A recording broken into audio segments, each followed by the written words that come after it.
Okay, so we are going to do Syllabus Jeopardy, or disclosure documents Jeopardy. This kind of cool stuff. I'm going to pass out these disclosure documents, or syllabi, whatever you call them. Take one and pass them down. I will give you like 5 to 10 minutes to read through them, and then we're going to play Jeopardy based on the information on the sheet. You will be in teams with your table. Okay, so there will be at least, or at the most, 6 people per team. I guess that's okay.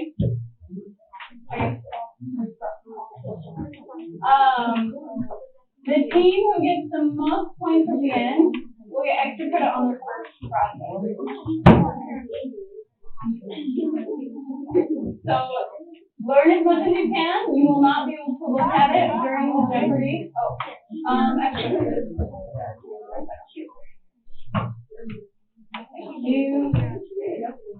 Anyone else? Everyone get one? You guys have extras? Okay. So you will not be able to look at the paper to answer the questions, which is why you should take this time to read as much as you can in it, so that your team can get extra credit. Productivity points are 300. How can you earn extra credit in Mrs. Bateman's class? Right here. What? You don't know? Okay. I think you were next. Yeah. You can do the one. No. Okay. Feel sick?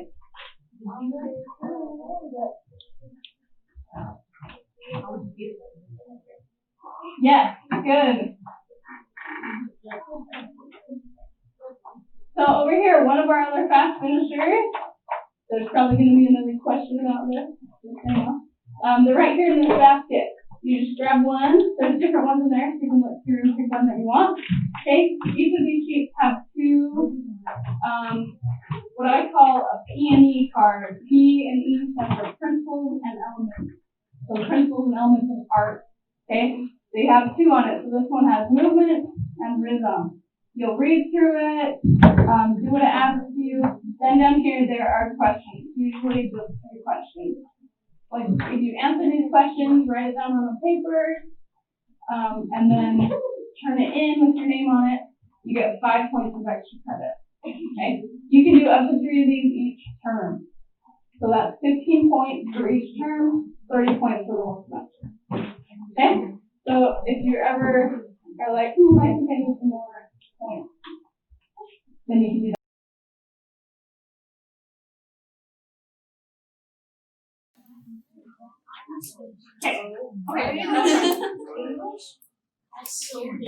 Okay, what do you guys think about this artwork? Have you seen it before? Yeah. Yeah, it's a pretty popular one. Someone said he thinks it's ugly. Yeah. The other class said they thought it looked like Voldemort. Isn't it just Kind of. It looks like Voldemort when So, he's this artist, Edward Munch, was actually German. And so the translation of his title is actually The Scream of Nature. So it's a little longer than just The Scream. There is no Scream of Nature? Maybe. Okay. Let me read to you what I looked up. So it says that he recalled that he had been out for a walk at sunset when suddenly the setting sunlight turned the clouds a blood red. Have you guys ever seen like really red clouds? Yeah. Yeah. He sensed an infinite scream passing through nature. So it's kind of like what he said he saw. So he called it a scream. So that's supposed to be him. So he's like seeing this like. Is there a movie called Scream? Yeah, there's a movie called Scream. Is it has the same character back at it? The mask was inspired by this guy's face. Wait, can you show the mask? Yeah. What's the point of that movie? It's It's a a horror scary movie. Yeah. Scream? It's Yeah, not. yeah. That's epic. Oh, it is Scream. Sorry, not this. Okay, so what else was I gonna read? Right here. So it's either because he had like blood red clouds and he was kind of inspired by that, or it says that scholars have located the spot to a ford overlooking Oslo, so that's like where the location was, and have suggested other explanations for the unnaturally orange sky, such as a volcanic eruption. Or it could be like a psychological reaction he had to learning that his sister was committed to a nearby lunatic asylum. So his sister was put into like a crazy house. So it could be like his psychological response to that. So it's kind of interesting. So he could be crazy.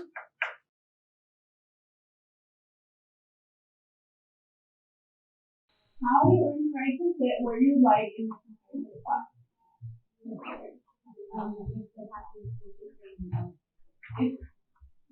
Earning an O as a class for your class citizenship. Yes. So let's talk about this real quick. We have our class citizenship grade right here. Okay, you guys are B3. So anytime throughout the class, this can change. So we have O's. You have an O up here, you can sit wherever you want. We have U's. That's really bad. Over to you. U's and N's are kind of the same. You just have to sit in your assigned seat. We don't have to listen to music. Okay. Alright? There's S's. If you get an S, I think that's a question on Jeopardy, so we're not going to answer that one. Okay? This will also be up here as a reminder for what I expect from you guys as a class. So we're going to start class on time without a reminder to quietly work on your Bellringer. So as soon as you come into class, you will start to work on the Bellringer. We'll talk about it because that's another question on Jeopardy, okay? But I won't have to remind you. I won't have to be like, do your Bellringer. Please start on the Bellringer. You're engaged in learning in class discussions. You are focused during art production time. You're properly using class materials, and then you clean up your workspace properly. So table, chair, floor, materials are put away. Okay? So that is how you earn an O or class award. Alright, so since you guys have an O, I'll let you sit where you want. You can move now. Take all your stuff with you.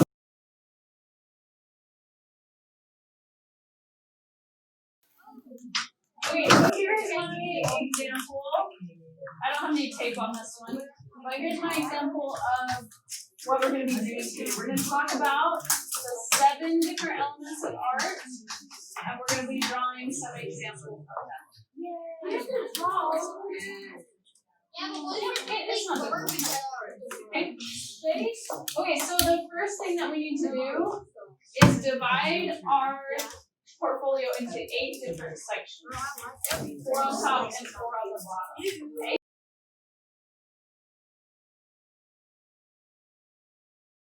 What you're going to do is you're going to draw these 4 different types of line in your box. Okay? Do we want to draw this or do you want to say? So here's my example. So I'm going to draw straight, angular, wavy, and curly. So I have straight, angular, wavy, and curly. Okay? So if you're drawing a shape, you're drawing a triangle, and you don't connect it, is it a shape? No, not really. It's just a line. Right? It's an angular line. So a shape is fully connected. You can have, a shape is also 2-dimensional, right? No, you do not have to write all this. Okay? I'll tell you what you have to draw.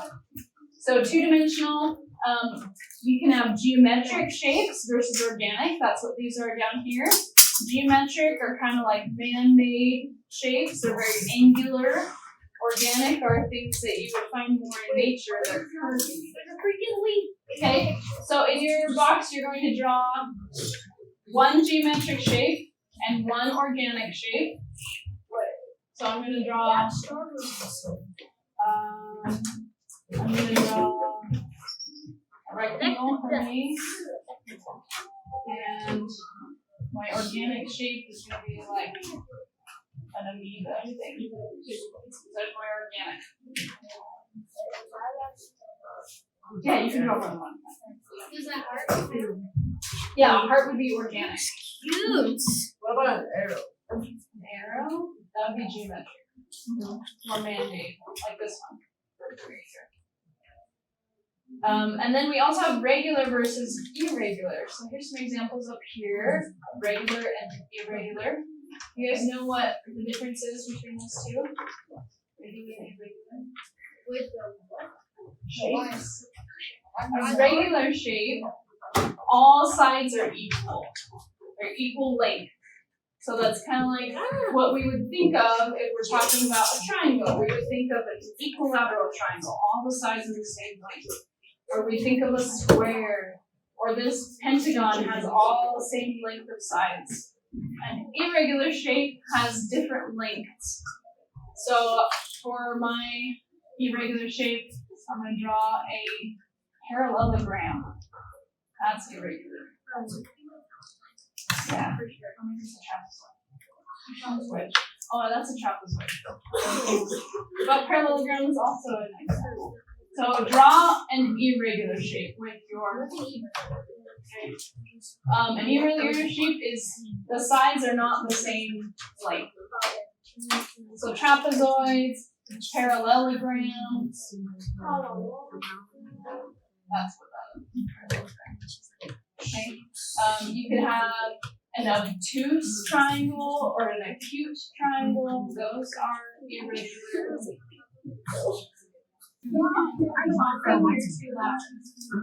Alright? Wait, you're supposed to write down the colors? Yes, you're gonna write all 9 colors. And you're gonna leave a space next to them. So you can write them in a row. Why? So you have space. Wait, are we saying like magenta? Just the 9 that are on the board. Keep going. I'll give it Then you're gonna put like an equal sign or a colon or something next to them all. And you're gonna write what the color represents for you. What do you think of when you see that color?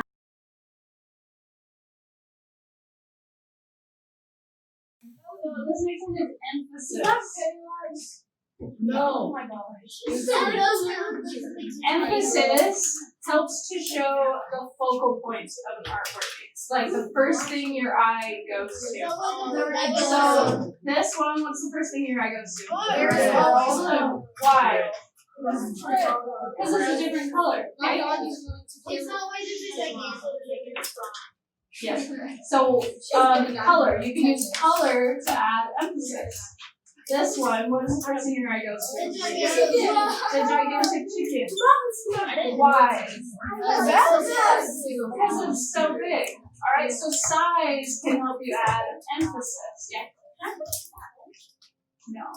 Anyway, can I restart? Oh, just okay. So now you're going to draw something that shows emphasis. What can you do to show emphasis? You got size, you got color. I got some colored pencils and markers up here if you want to use them. Show emphasis. Contrast is the next one. David, contrast is a difference between elements. So these 2 examples I put up here, this one on the left has low contrast. The value is like all the same, right? It's all the same shade. Yeah, but they're kind of like the same. Nothing really stands out. It's very low. High contrast. This one is like black and white. They're very different, very opposite. Okay, you can't get more opposite than black and white. Yeah, you could. Yeah. So, yeah, some ways to show contrast is color. So black and white, you can use opposite colors on the color wheel, like red and green, yellow, purple.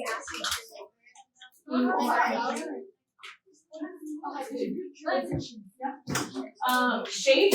You can show contrast with shape with maybe something really angular and something that's really smooth.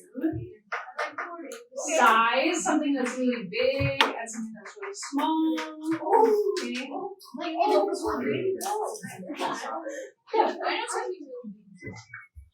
Okay, so show contrast in this drawing. What kind of contrast? Okay, moving on to the next one. Here we go. Unity. So the elements are unified in some way. Some way. It doesn't have to be everything, but in some way. So this one, for example, this artist, Wayne T. Ross, loves to draw like cakes and ice cream and pastries. It's kind of fun to look at. This one, they are unified because why? Why do you guys They're the same shape. They're all ice cream cones. Yeah, like all basically the same shape because ice cream cones have the same shape. So shape unifies them. They're not the same color. Some of them may be shaped a little differently. Like this one looks like it's melting a little bit more than this one. But that's okay. They're unified because they're all the same thing. So you can unify something by giving it like the same category. So like maybe you're going to draw all sports equipment. Next principle. Balance. So this one might be good for some of you. The balance is a visual weight. You look at the piece and it looks balanced. Not that you can like actually weigh the sides, but that it has a visual balance. It looks balanced. So there's 3 types of visual balance. Symmetrical.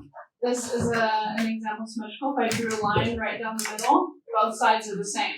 Right? You could pull it in half and they would be the same. Okay? Asymmetrical means it's not symmetrical, right? This Starry Night painting is not symmetrical. You can't hold it in any way for the sides to be the same, but it still shows balance. Why do you think it looks balanced? Because every single part of it is color. Is that what you're saying? Okay. That can help show balance. What else? No wrong answer. All of it has too much and it all goes together. Okay, so it's unified and it's got like the same like brush strokey feel. Okay. Yeah. Okay. I also feel that it's balanced because you have this like chunky dark area down here, and then the bright moon up here kind of adds that balance. This side would feel really heavy if this side didn't have the moon up here. If it was just blue and the sky right there, it would feel like it was weighing down the left side, right? Okay. The last one is radial balance. So this, so it's called white mandala. It's not an actual mandala. The guy went underneath a like a big cell phone tower or some sort of tower. Oh, cool. And then he took a picture looking up. So it looks radial. You could draw lines through it every single direction, and it would be symmetrical. So that's radial balance. So pick one, symmetrical, asymmetrical, or radial, and draw something that shows balance using one of those.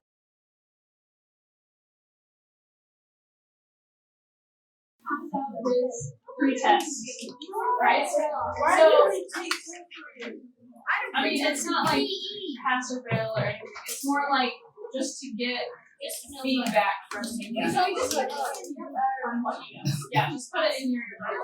So this is what it looks like. Okay. It looks really similar to what we did on our portfolio with our value section with our portfolio. Okay. Down here it shows you how you can get full points. This one won't be like graded. but the one at the end of the year will be graded. Okay, so you're going to show white to black up here, and then you're going to show smooth shading down here without smudging it. Okay, try not to smudge it with your finger or with your tissue. Okay, so we have, yes, put your principles of art sheet in your portfolio, and then take one of these and pass it down. And work on it for the next 5 minutes or 5 minutes.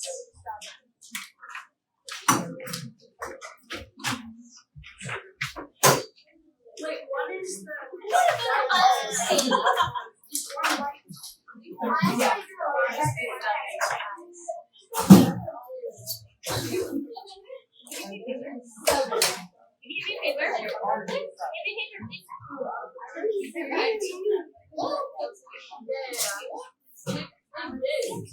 Yeah, totally.